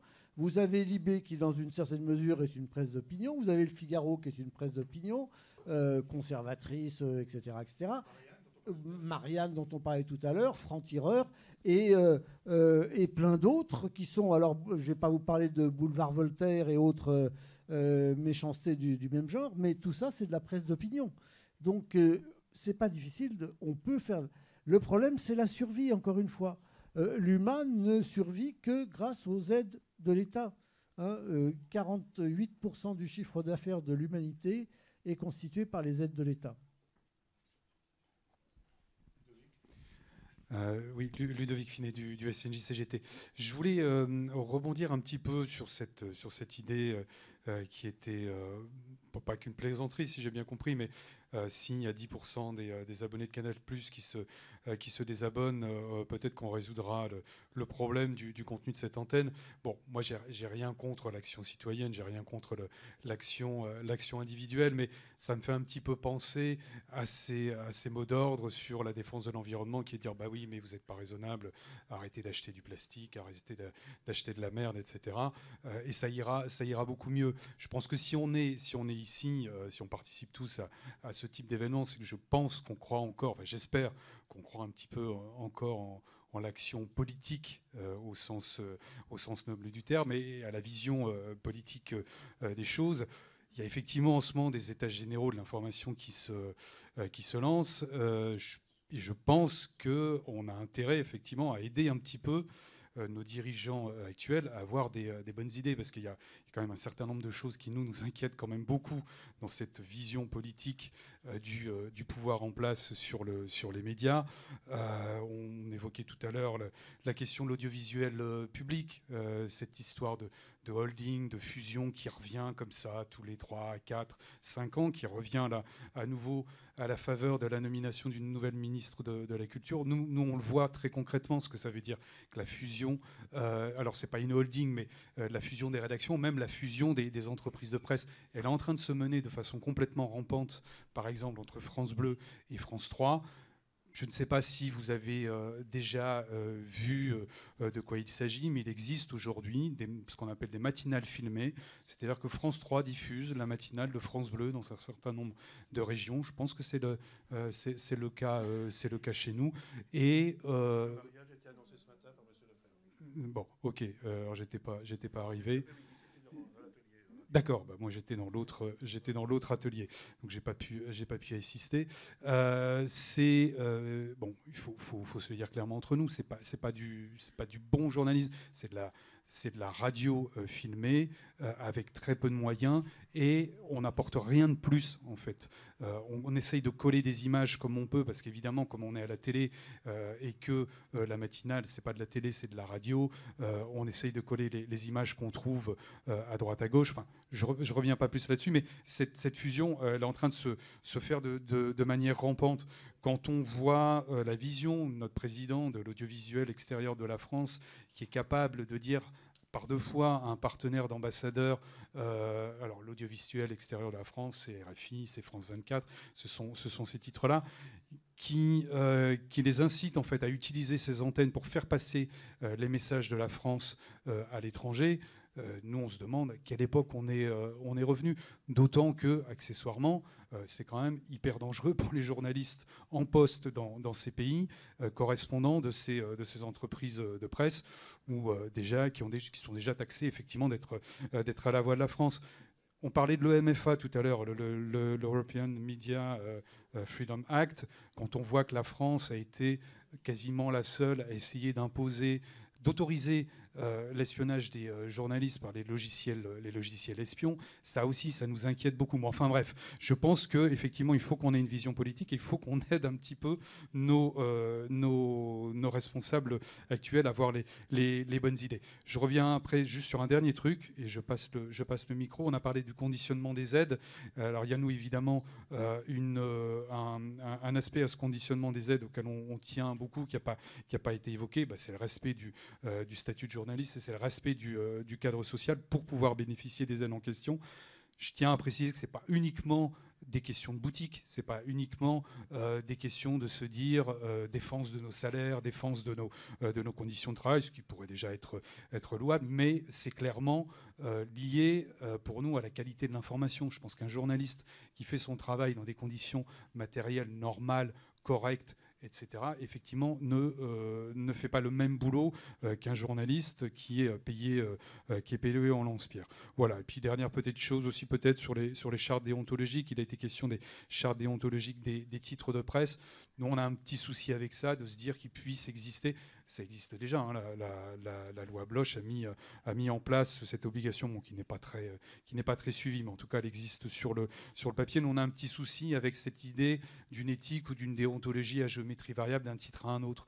On est beaucoup plus pour une mesure qui pourrait être, par exemple, pour ceux qui connaissent la déclaration des droits et des devoirs des journalistes de 71 à Munich, de l'adosser à la convention collective de la presse et comme on dit dans le jargon technique, de la rendre opposable à ceux qui bénéficient de la convention collective de la presse, puisque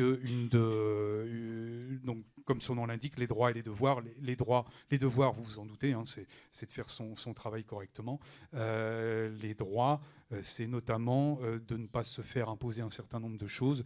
Donc là, c'est l'indépendance des rédactions, etc. Et c'est aussi de pouvoir exercer son métier dans des conditions sociales correctes.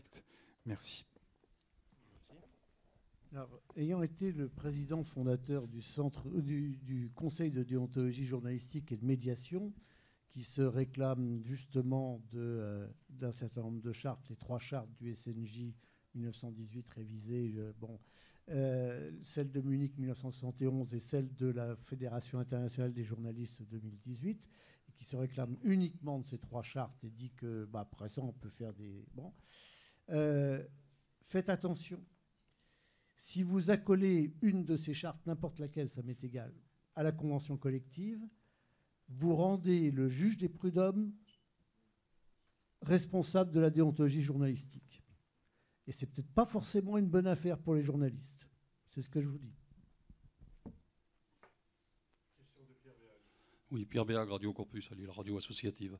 Je suis pessimiste en vous écoutant, en vous entendant, parce que... Alors, je vais commencer par une petite rigolade. Je vais reprendre Coluche qui disait « il suffirait qu'on n'achète pas pour que ça ne se vende pas » à propos des abonnements au Canal+. Malheureusement, la réalité fait que ça se vend. J'aboutis aussi, en conséquence, à la tyrannie de l'indice d'écoute ou du nombre de diffusions. Qu'est-ce qui fait que sociologiquement, les médias, ceux qui arrivent en tête, sont des médias qui sont effectivement des enjeux économiques et ils sont écoutés. Donc ça veut dire que le boulot est bien fait, ça c'est sûr. Et enfin, je voudrais dire une troisième chose, le coût de la régulation. Il semblerait, d'après vos interventions, qu'il est impossible de contraindre ou de réguler. C'est dans ce sens-là que je suis pessimiste. Il y a quand même des choses. La santé, l'éducation, l'information, c'est quand même pas une marchandise. Donc il y a un moment, je crois que la collectivité, alors on appelle ça l'État ou on appelle autre chose, une régulation, il y a bien un moment, pour les fréquences de radio, il y a 100 fréquences de dispo, il y a quelqu'un à un moment donné qui dit, pouf, ça sera un tel, les télés c'est pareil. Donc la régulation, il semblerait que maintenant l'Europe soit devenue un obstacle, on ne pourra pas... Alors, Qu'est-ce qu'on fait avec ce produit qui est l'information, qui est effectivement, à côté de ça, un Je vais enjeu vous économique. répondre très simplement par un grand ancêtre, Léon Blum, en 1928, dans Le Populaire. Vous voulez une presse libre, nationalisez-la.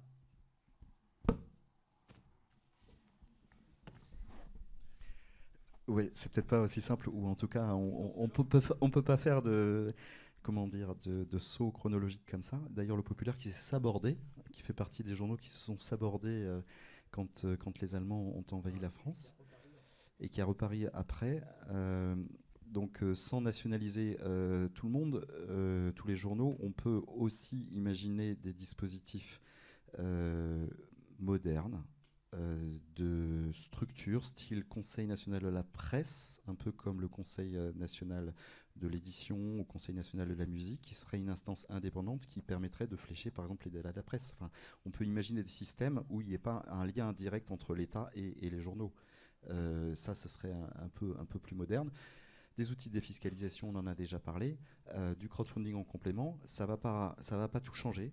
Il reste un problème de modèle économique global, mais profondément, moi je pense que le journalisme, c'est de l'artisanat.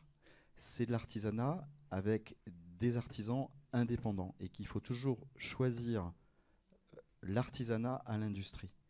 Il faut toujours choisir l'artisan qui n'est guidé que par son souci de bien faire, de publier la meilleure enquête possible en toute indépendance, plutôt qu'une industrie qui répond à des logiques, des exigences économiques différentes. Donc je suis persuadé qu'il faut aussi que tout à chacun, on reprenne un petit peu de pouvoir par rapport à un système informationnel qui nous guide par le bout du nez, qu'il faut toujours faire le pas de côté, il faut toujours choisir, je pense, la bonne cuisine à la cuisine industrielle, et donc le journalisme indépendant, le journalisme artisanal, plutôt que des machines à produire. Donc ça, j'y crois profondément, et je vous incite, parce que la façon dont on s'informe a une influence sur la façon dont on voit le monde, dont on perçoit le monde, dont on vit. Et donc, quelque part, on ne peut pas se contenter d'avoir à la microseconde près les mêmes alertes sur nos smartphones qui tombent à des millions de personnes en même temps. C'est-à-dire que le monde mérite mieux que ça. Enfin, vous méritez mieux que ça. Donc, à vous de reparamétrer vos notifications, à vous de faire le pas de côté pour lire une presse différente, à vous d'aller à l'encontre de vos idées pour essayer de challenger vos idées par rapport à la soupe qu'on vous sert, et à vous d'être des citoyens adultes, responsables, quitte à boycotter Canal+, pourquoi pas, ça ne me gêne pas, à vous abonner aussi, à avoir un petit pécule dans vos économies pour les flécher sur des titres dont vous estimez qu'ils sont nécessaires à la démocratie, ils font du bien au pluralisme, y compris au niveau local, vous voyez à qui je pense. Et donc c'est revenir à une action, à une responsabilité, en fait, à une éthique dans la façon dont on s'informe. Je pense qu'il faut vraiment pousser dans ce sens-là au maximum. Eh bien, nous l'espérons. Est-ce qu'il y a encore une dernière question, peut-être ? Nous avons dépassé la limite. Ces 59 propositions, elles vont être adressées à qui ? Comment ça va se passer concrètement ? Et qu'est-ce qu'on peut raisonnablement attendre ? Et d'ailleurs, soit on est pessimiste et donc on dit elles vont tomber aux oubliettes. Est-ce qu'il y a un calendrier ? Non, mais nous elles sont rendues elles sont publiques. On a été auditionné, certains représentants des États généraux de la presse indépendante ont été auditionnés. On espère que certaines mesures seront prises. Après, voilà, on pousse, mais on ne peut pas préjuger. C'est vrai que ça ne prend pas une bonne tournure, quoi. Donc moi, je trouve qu'il y a un enjeu majeur et qu'on n'en parle pas assez. Donc c'est pour ça que je dis souvent, mais plus vous parlez de la presse autour de vous, plus vous en faites un sujet de discussion, mieux on se portera tous. Parce qu'il n'y a pas de journalisme pur, il n'y a pas de journalisme neutre, il y a forcément des gens derrière, il y a forcément un modèle économique, il y a forcément de l'influence, il y a forcément des gens, une patte humaine. Donc cette fabrique de l'information, il faut que ce soit un sujet de discussion, parce que c'est très important sur la façon dont vous percevez le monde. Voilà. Je rajouterais juste un point sur ce qu'a dit Jacques juste avant.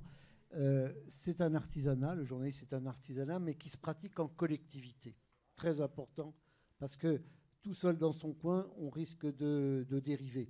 Alors qu'en collectivité, on peut se parler, se corriger, etc. etc. Hein, c'est ça qui est important. Et pour ce qui est de l'artisanat, Hubert Beuve-Méry, le fondateur du Monde, répétait chaque année le 18 décembre pour la fête anniversaire de la création du Monde, le 18 décembre 1944. Il fallait qu'un bâton de chaise fût bien fait en lui-même, pour lui-même, non pas pour le patron, non pas pour le client, mais en lui-même et pour lui-même. Parfait, ben, je vous remercie. Il y avait certainement encore plein de questions. Nous n'avons plus le temps. Je ne sais pas si on a un délai pour les restitutions ou si les personnes sont prêtes. La restitution des ateliers. Alors, est-ce que les animateurs des ateliers sont présents? Oui, vous pouvez. Bravo à vous. Est-ce que les animateurs des ateliers sont dans la salle? Oui, voilà.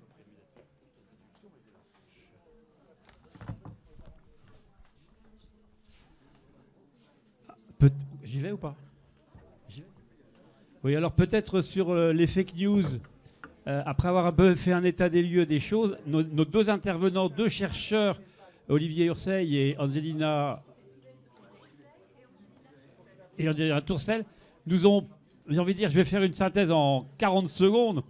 C'est à nous, auditeurs, spectateurs, lecteurs, d'être intelligents et de regarder la fake news en disant qui sert-elle?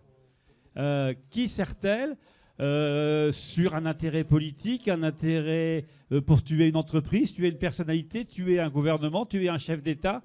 Qui sert-elle? Donc, le lecteur a sans doute du sens de l'humour, de l'ironie, si on pense à tout ce qui est parodique, et tout ce qui est plus subtil, se pose la question d'où vient l'information et qui sert-elle? Et si nous utilisons notre intelligence, on ne se fera pas avoir par les fake news. Parce que la mise en place de plein de procédures peut amener à des actes de, j'ouvre les guillemets, censure. Et là, on revient un petit peu sur l'importance, cette notion de à qui appartient l'information, est-elle un produit d'artisanat, est-elle un produit industriel? Merci à vous deux d'avoir été aussi pertinents et impertinents. Merci Luc. Y a-t-il d'autres animateurs? Oui, non. Nadia Daki se cache. Elle est là.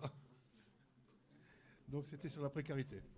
Voilà. Des journalistes. C'est ça. On a abordé la précarisation dans le métier et ce qu'il en ressort, c'était des pistes de lutte. Donc l'idée, c'était de ne pas rester seul, de se rassembler, de se rapprocher des syndicats. Et donc il y avait deux mots d'ordre qui sont venus. C'était connaître ses droits, donc s'informer, et puis se défendre. Voilà.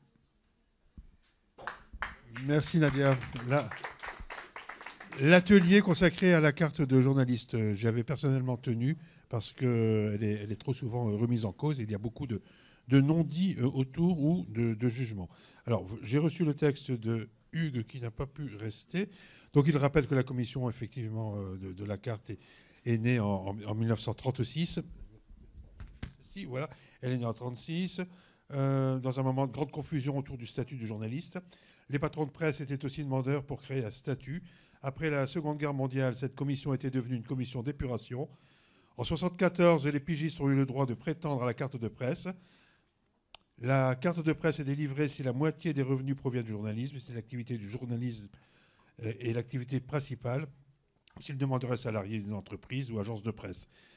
Cette carte de presse est une reconnaissance. Il a insisté là-dessus tout à l'heure. Les participants ont insisté là-dessus. Cette carte de presse est une reconnaissance. La commission ne juge pas de la qualité des contenus. C'est important parce qu'il y a eu un petit débat autour des prix Albert Londres qui n'ont pas pu l'obtenir cette année. La commission ne juge pas de la qualité des contenus. Impossible de faire savoir qui détient la carte ou non, puisque ce serait contraire à la RGPD. La commission s'adapte aux nouveaux médias comme elle l'avait su le faire en 1936 avec les caméramens de Pathé qui filmaient des infos diffusées au cinéma. Il n'y avait pas à la télé, mais il y avait les infos au cinéma. Ce n'était pas prévu.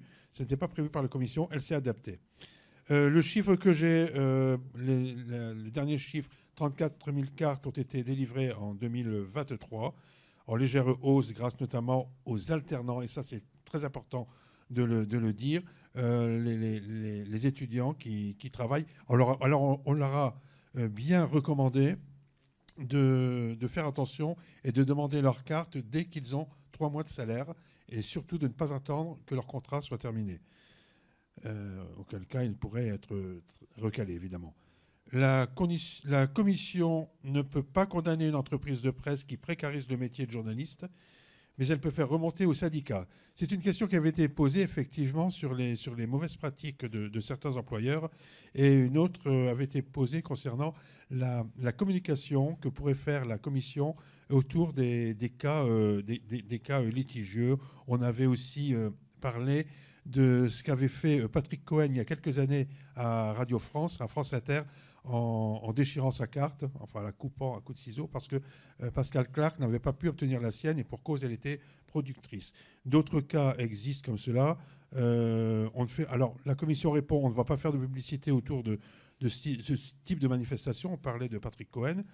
Mais on réfléchit quand même à être plus proche des gens, à communiquer davantage, et un nouveau site va être mis en place qui pourrait servir à cela. S'il y a de plus en plus de jeunes formés au métier du journalisme, de moins en moins sont intégrés. En moyenne, sur les 10 dernières années, un titulaire de la carte sur 10 n'était plus dans la profession 10 ans après. Un autre chiffre avait été dit, on avait parlé de 7 ans, c'est le chiffre que donnait Jean-Marie Charon ce matin. La commission de la carte va revisiter son site et se montrer davantage attractive, oui, c'est ce que je disais à l'instant, dans les prochains mois. Voilà pour la commission. La commission radio, Pascal Tot a dû partir. Je vais te demander de m'aider, Pierre, puisqu'on a parlé à la fois des radios décentralisées qui arrivent. Ici, Fréquence Nord à l'époque était pionnière, c'est la première en France. Il y en a 44 maintenant. Ah oui, d'accord. Les représentants de la FRANF, la fédération régionale la fédération des radios associatives du nord de la France, et Pierre qui représentait Campus, dont il était directeur des programmes, il fut à temps, mais qui a été on a parlé beaucoup de militantisme d'ailleurs à propos des radios associatives. Ce que j'ai retenu, c'est que lorsque Radio France installe ses radios décentralisées, non seulement ça ne gêne pas les radios associatives, qui ne sont pas des radios pirates. On a fait la différence entre les radios qui étaient en mer du Nord, sur des navires. On pense souvent, bien sûr, à Radio Caroline. C'était donc des radios qui n'avaient pas le droit d'émettre, mais qui avaient... D'abord, c'était des étudiants comme un campus. Ils avaient la curiosité de créer leur propre matériel, leurs émetteurs, de bricoler, de bidouiller leurs émetteurs dans leur chambre d'étudiants, souvent. Et puis, surtout, ils avaient la passion de communiquer et de diffuser des musiques qu'on n'entendait pas, sur le service public. Puisque, voilà. Donc, voilà, je ne sais pas si j'oublie des choses, tu pourras me corriger. Ce que j'ai retenu, c'est ça. C'est bien sûr.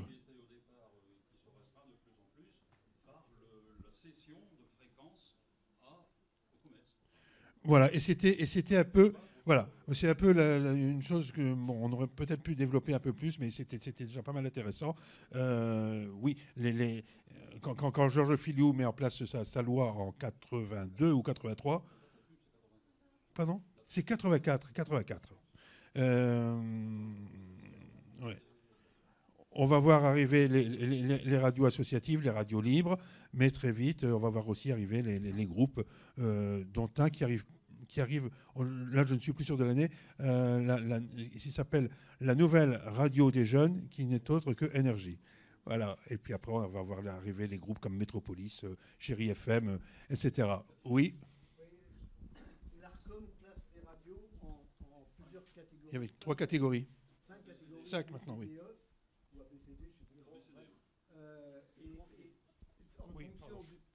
En fonction alors les radios généralistes, Inter, Europe 1, etc.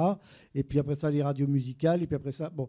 Et ensuite, il y a les radios associatives et il y a un fonds de soutien aux radios associatives qui dépend des aides à la presse, qui est englobé dans les aides à la presse d'ailleurs. Quand on dit les millions des aides à la presse, il y en a un petit peu pour les radios associatives. C'était juste ce que je voulais dire. Merci. Voilà. En tout cas, il y aura un livre blanc pour l'ensemble du colloque qui sera écrit, je ne me trompe pas, avec la collaboration des étudiants. On n'a pas le droit de dire collaboration, on n'arrête pas de me dire ça. Avec le concours très actif des étudiants de l'ISFJ. Il y aura des comptes rendus aussi des ateliers, bien évidemment. Et je pense qu'on pourra retrouver tout cela assez rapidement sur le site du Club de la Presse. Avec des vidéos, avec plein de choses. Nous n'en resterons pas là. Merci beaucoup pour votre participation.